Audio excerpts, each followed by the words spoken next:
Rano était battu sévèrement, et voyant cela, toute la famille pleurait et suppliait la police d'arrêter.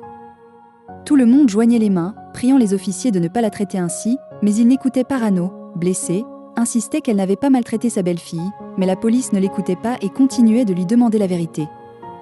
Pendant ce temps, Rishi discutait de l'affaire avec son avocat.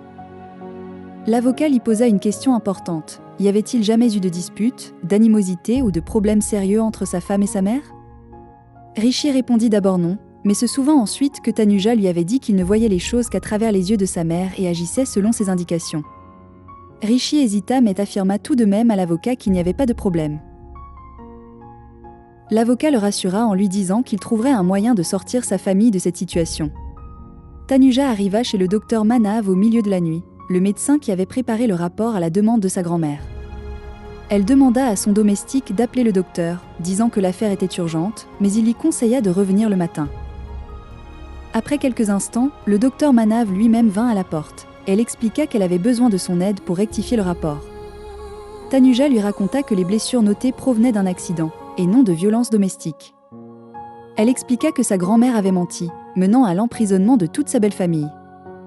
Le docteur Manav accepta de préparer un nouveau rapport. Il lui assura qu'il mentionnerait pourquoi et sous quelles instructions il avait établi le rapport initial. Tanuja le remercia, affirmant que sauver l'honneur de sa famille était plus important que ses blessures. Elle prit le nouveau rapport et partit.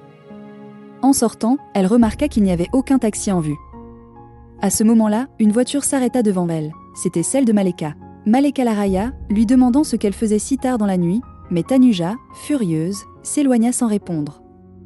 Puis Bani appela Tanuja depuis la voiture.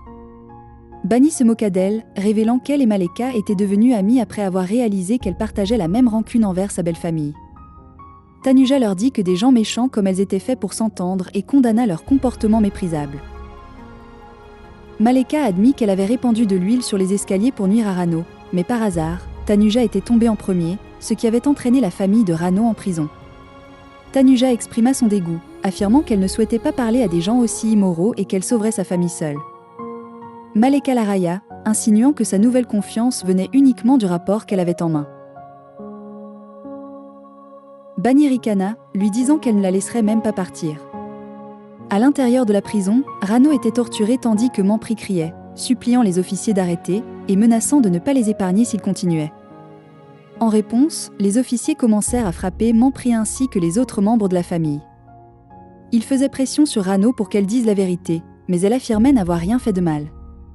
Pendant ce temps, Rishi arriva et demanda à la police où se trouvait Tanuja. Entendant les cris de Rano, il se précipita à l'intérieur. Dehors, Tanuja tenta de partir, mais Bani lui arracha le rapport des mains et le jeta à Maleka. Elles la raillèrent, lui rappelant comment elle avait apporté le malheur à sa famille depuis sa naissance.